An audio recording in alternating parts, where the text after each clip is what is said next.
우리가 함께 읽는 이 시편 53편은 앞서서 시편 14편의 내용과 거의 흡사한 내용들을 우리에게 전달해 줍니다. 그래서 이 14편과 53편의 내용은 소위 쌍둥이 시편이다. 우리가 이렇게 부르곤 합니다.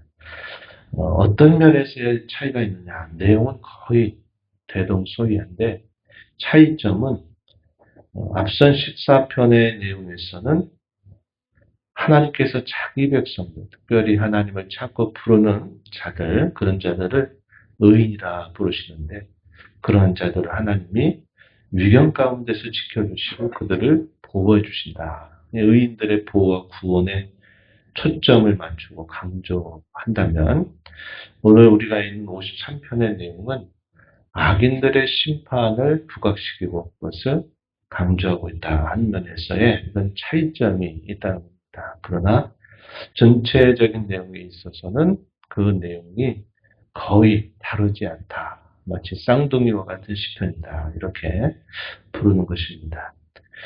어제 우리가 읽었던 52편의 내용에서도 보게 되면 악인들의 짧은 형통, 그러나 의인들의 영원한 이 복, 이것을 대조적으로 말하면서 세상에 사는 수많은 사람들을 압축하게 될 때 결국 두 갈래의 인생을 살아가는 사람들이 있다 하는 것을 강조했는데 오늘 우리가 읽는 이 53편의 내용에서도 바로 그러한 두 인생에 대한 선명히 구별되는 내용들이 잘 표현되고 있다. 이렇게 보겠습니다.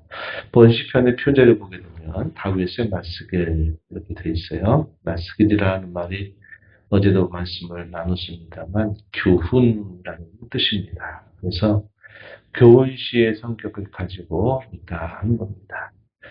어제도 말씀을 나눴지만은 우리가 여러 어려움과 또 여러 역경들을 만날 때 그 어려움과 역경의 짧은 단면 혹은 그것의 앞부분에 우리의 시선을 고정시키게 되면 우리는 불평과 원망 또 우리의 마음이 흐르는 시간 속에서 계속 연약해지게 될 수밖에 없다는 겁니다. 그래서 그 짧은 고난과 역경이 끝나기도 전에 우리의 마음이 더 쇠약해지게 되는 결과들을 맞게 된다는 겁니다. 그러나 고난과 역경 가운데 있는 성도는 그 시선을 그 고난과 역경의 시작점에 두지 말고 그 짧은 고난과 역경의 결말을 항상 주목하고 그 모든 일들로 하나님이 주관하신다라고 하는 굳건한 확신을 가지고서 우리가 매일매일을 주와 더불어서 함께 살아가게 된다면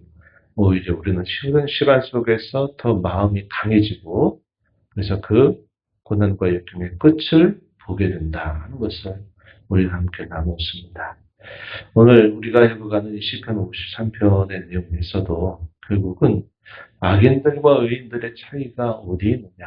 그것은 가장 중요한 그 기준이 뭐냐 하면 하나님을 가까이 하는 자와 하나님을 멀리 하는 자라고 하는 이 두 가지 면에서 결정적인 차이가 드러난다는 겁니다. 과정은 조금씩 다를 수 있어요.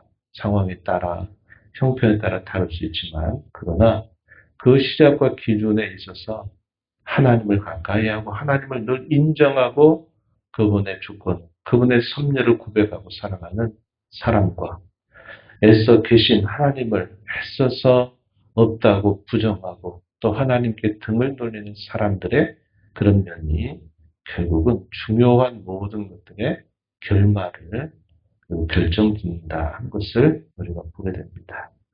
오늘 시편의 내용은 어리석은 자가 누구인가 이렇게 우리에게 설명해 주는데요. 한번 들어가서 보겠습니다. 1절 말씀에 보면 어리석은 자는 그의 마음에 이르기를 하나님이 없다 하도다 이렇게 말합니다. 어리석은 자는 그 마음속에 모든 생각의 기준을 어떻게 생각하는 사람이냐. 하나님은 존재하지 않는다. 이런 생각, 하나님이 없다. 이런 생각을 가지고 사는 사람. 이런 사람이 어리석은 자다. 우리가 이러한 자들을 우리가 소위 무신론자다 이렇게 부를 수도 있겠고, 또 다르게는 하나님을 찾지 않는 자다.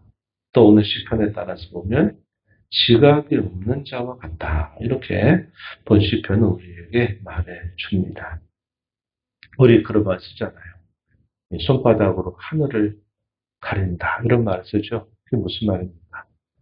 아무리 자신이 부정하려고 해도 부정할 수 없는 그런 사실을 자기가 가지고 있는 이 작은 것으로 마치 그것을 부정하려고 할 때, 그것의 어리석음, 그것을 우리가 흔히 표현할 때 손바닥으로 하늘을 가리고 있다. 너무나도 명백하고 분명한 사실을 아니라고 우겨댈 때 우리가 그런 말을 가끔씩 사용하는 것입니다. 그런 말과 비슷하다는 거죠. 하나님이 계시지 않는 것이 아니라 모든 곳에 계시고 충만하신 그런 분임에도 불구하고 하나님이 없다라고 말하는 것은 애써 그것을 부정하려고 하는 그 사람의 마음이지 결코 하나님이 부재한 것은 아니다 하는 것이죠. 특별히 다윗이 이렇게 말할 때 믿지 않는 이방 사람들이야 자신들이 오래전부터 섬겼던 신들이기 때문에 그들이야 그럴 수 있다 치더라도 다윗이 여기서 말할 때 누구에게 경종을 울려줄까요? 하나님의 백성이라고 부르는 많은 사람들이 하나님이 계신 게 맞냐? 하나님은 안 계신 게 아니냐? 이렇게 그들의 결국 마음으로 하나님의 존재를 부정하는 그런 모습들이 나타납니다. 이것이 사실상은 너무나도 안타깝고 또 힘겨운 일이 될 수밖에 없는 것이죠. 우리가 이러한 사람들을 뭐라고 부를까요? 실천적 무신론자다. 이렇게 부르는 겁니다. 하나님이 안 계시다고 머리로는 그렇게 말하지 않는 듯 하지만 실제적으로 그의 모든 생각과 모든 삶의 기준이 하나님이 없는 것처럼 살아가는 사람. 바울 사도도 썼던 편지 가운데서 그 말을 합니다. 실천적인 무신론자들.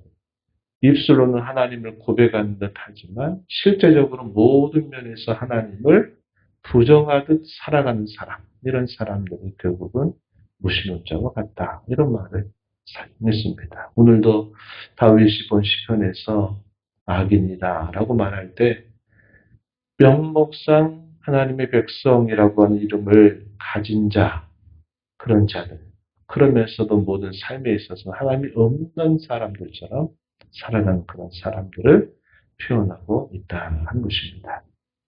하나님이 안 계신 것이 아니라 하나님을 향하여 등을 돌리고 하나님을 향하여 멀리 도망치는 것이 맞는 이야기가 하는 겁니다. 하나님이 없다라고 말하는 사람들의 그 생각이 바로 그거 같다는 것이죠. 이렇게 하나님이 없다라고 생각하는 사람들이 이런 생각을 가지고 시작을 하면 어떤 모습들이 과정 중에 나타날까요? 이어지는 말씀에서 우리가 확인할 수 있어요. 그들은 결국은 부패하여지게 되고 가증한 악을 행하게 되고 선을 행하지 않게 된다. 이렇게 표현했습니다. 1절 이어지는 말씀. 그들은 부패하며 가증한 악을 행하며 선을 행하는 자가 없도다. 이렇게 표현했습니다. 또 3절에서도 각기 물러가 함께 더러운 자가 되고 선을 행하는 자 없으니 한 사람도 없도다. 이렇게 표현했습니다. 또 4절에서 뭐라고 말합니까? 죄악을 행하는 자들은 무지하냐. 그들이 떡을 먹듯이 내 백성을 먹으면서 하나님을 부르지 않는다. 이렇게 말합니다. 하나님의 존재를 부정하는 가장 좋은 방법이 뭘까요? 하나님이 계시다고 믿고 역경과 시련 속에서도 하나님이 우리를 돌보신다. 하나님 여기까지부터는 소위 하나님을 찾는 사람들. 성경은 이런 사람들을 의인이라고 부릅니다. 이런 의인들을 없애는 거죠.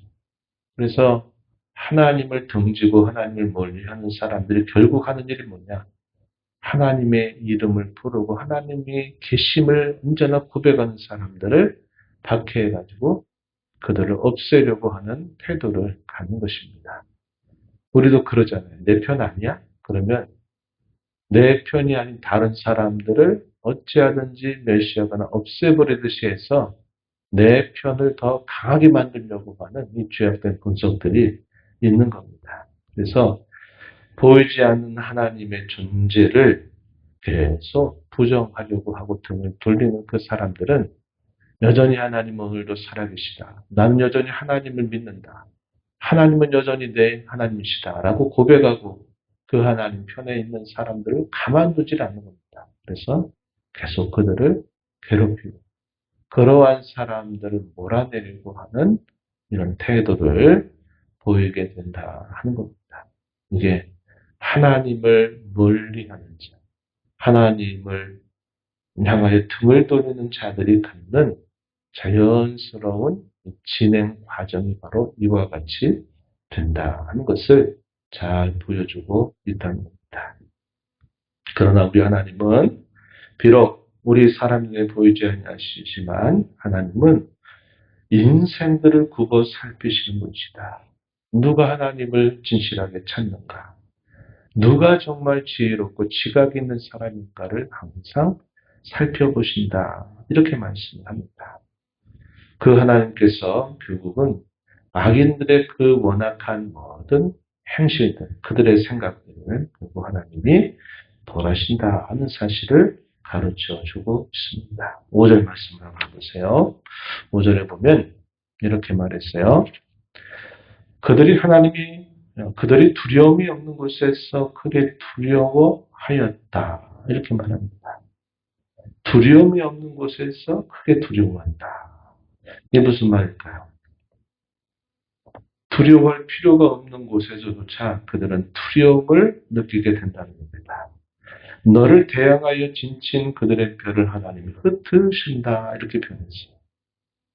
자신들이 하나님을 여전히 믿고 하나님을 찾는 사람들을 떡을 먹듯이 그들을 괴롭히고 그들을 먹이고 삼키려고 하는데 하나님이 그들을 보호하시고 돌보셔서 결국 그들은 흐르는 시간 속에서 강해지지만 자신들은 결국은 계속적으로 더 연약해지게 되는 일들이 따라오게 된다는 겁니다. 그래서 하나님이 그들을 버리셨다. 그들에게 수치를 당하게 하셨다. 이렇게 표현합니다. 그래서 그들에게 주어지는 일들은 결국 수치와 심판, 두려움이 그들에게 닥치게 하신다 하는 것을 말씀하고 있는 겁니다. 반면에 하나님은 그를 여전히 붙들고 의지하고 하나님의 계심을 끝까지 신뢰하고 흔들리지 않는 자기 백성들은 어떻게 하시느냐? 구원을 베풀어 주신다 하는 겁니다. 마지막 6절을 보세요. 6절에 보면 시온에서 이스라엘을 구원하여 줄 자 누구인가? 하나님이 자기 백성의 포로된 것을 돌이키실 때 야곱이 즐거워하고 이스라엘이 기뻐하리로다. 이렇게 표현합니다. 결국 하나님의 그 살아계심은 결국 하나님을 부정하는 자들, 그래서 하나님을 믿고 따르는 자들을 계속 없이 하려고 하지만 결국 흐르는 시간 속에서 도리어 그들은 두려워 떨게 되고 수치와 심판을 당하게 되는 반면에 하나님은 자기 백성들에게 구원을 통해서 그 백성들에게 기쁨과 즐거움을 가져다 주신다. 이렇게 가르쳐주고 있는 겁니다. 우리가 쌍둥이 시편이라고 불렀던 시편 14편의 마지막 결론에서는 어떤 면으로 말씀하시느냐. 악인들이 득세해서 의인들을 없이 하려고 하더라도 하나님은 의인의 세대에 계신다. 이렇게 말하고 그 이유는 그들이 그러한 일 속에서 결국 의인들이 구원을 받는 것은 여호와 하나님이 그의 피난처가 되시기 때문이다. 또 이렇게 가르쳐 줍니다. 그리고 마지막 14편 7절에서는 이스라엘의 구원이 시온에서 나오기를 원한다. 그러면서 오늘 본문의 마지막 부분과 동일하게 포로된 곳에서 돌이키게 될 때 이들이 기뻐하고 즐거워하게 된다 하는 사실을 우리에게 가르쳐 주는 겁니다. 이 포로된다라고 하는 말의 의미는 뭘 가르쳐 줄까요? 고난과 시련, 역경이라고 하는 것을 통해서 악인들은 결국 망하게 된다 하더라도 하나님은 여전히 하나님을 찾고 의지하는 자들을 결국 이 고난과 시련, 역경이라고 하는 곳에서 그들을 건져주신다 하는 사실을 말씀하고 있는 것입니다. 우리가 심판이라고 말할 때 그 심판은 크게 두 가지가 있다고 하죠. 하나는 역사 심판이 있고 하나는 궁극적인 심판이 있습니다. 이 땅에 태어난 모든 사람은 이미 죽었던 사람이든 지금 살고 있는 사람이든 앞으로 태어나서 살 사람이든 누구든지 간에 인생을 주신 하나님의 엄밀한 심판대 앞에 누구나 다 서게 된다는 거죠. 이게 궁극적인 심판입니다. 그러니까 이런 심판만 있는 것이 아니라 역사 심판이라고 하는 게 있어요. 그게 뭡니까? 우리가 살아가는 인생 속에서 하나님의 그 인생 속에 심판하시는 것이 있어요. 악인들이 강성하고 힘을 자랑하고 잘 되는 것처럼 보이지만 결국 그의 인생의 마지막에 보면 하나님의 그의 인생을 꺾어버리시는 그런 일들을 통해서 인생 속에서 심판하시는 것이 있고 더 크게는 뭘까요? 역사라고 하는 맥락에서 또 심판하시는 것이 있는 겁니다. 큰 자기뿐만 아니라 큰 역사라고 하는 그 수레바퀴 안에서 하나님이 그 나라를 쇠하게 하시기도 하고 또 하나님의 백성이라 하더라도 역사 속에서 그들을 바닥같이 낮추시게 되는 일들이 있는 겁니다. 우리는 그걸 징계라고 부릅니다. 이방 나라들에 대한 심판은 결국 그들의 죄에 대한 공의로운 심판이라고 말하지만 하나님 백성들을 낮추시는 것, 우리가 이것을 징계라고 부른다는 겁니다. 그런 징계 가운데서도 결국 하나님은 자기 백성들, 특별히 하나님을 찾는 자들을 혹은 건져 회복시키시고 건지시고 그들에게 참된 복을 주신다 하는 것을 보여줍니다. 이게 이스라엘 역사가 우리에게 보여주고 있는 교훈이죠. 이게 바로 바벨론 포로, 그 포로 이후로 하나님이 다시 그 백성들을 돌아오게 하신 그 일을 통해서 하나님은 역사 속에서 그의 구원을 우리에게 말씀하셨고 그렇게 낮추시는 과정에서 결국 하나님을 찾고 부르지 않는 자를 등을 돌린 자들은 결국 그런 낮추시는 과정에서 결국은 그런 심판을 받고 떠나가게 되는 일들이 분명히 있었다 하는 것을 우리는 기억합니다. 오늘 이 말씀을 통해서 우리는 우리 인생의 중요한 이 두 갈래 인생길 가운데 중요한 기준이 무엇인가를 다시 생각할 수 있어야 합니다. 그것은 내가 살아가는 모든 삶 속에 하나님이 언제나 나와 함께 하신다. 우리와 함께 하신다. 라고 하는 이 분명한 사실입니다. 그 하나님을 가까이 더 하는 삶이 우리가 이 땅에 사는 삶 속에 가장 복된 삶이다 하는 겁니다.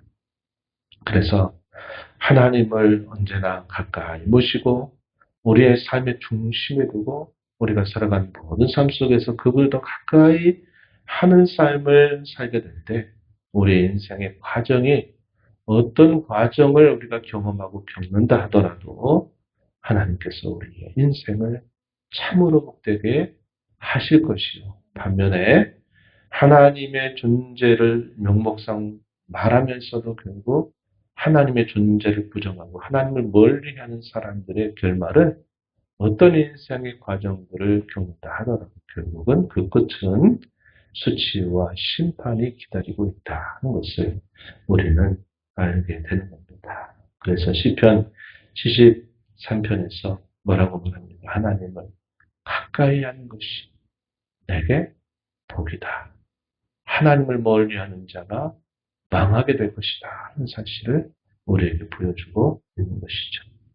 우리의 삶의 중심에는 하나님을 모시고 더 가까이 하는 자로 살아가는 저와 여러분이 되어야 하겠고 명목상 하나님이 계심을 말하지 말고 하나님이 내 모든 삶, 내가 순경이나 역경이나 아니면 여러 기쁨과 때로 슬픈 일을 만나게 되는 그 상황들 속에서도 하나님은 언제나 나의 하나님이시다 라고 하는 이 고백을 끝까지 붙들고 성도다운 길을 걸어가기를 다짐하는 저와 여러분이 되기를 바랍니다.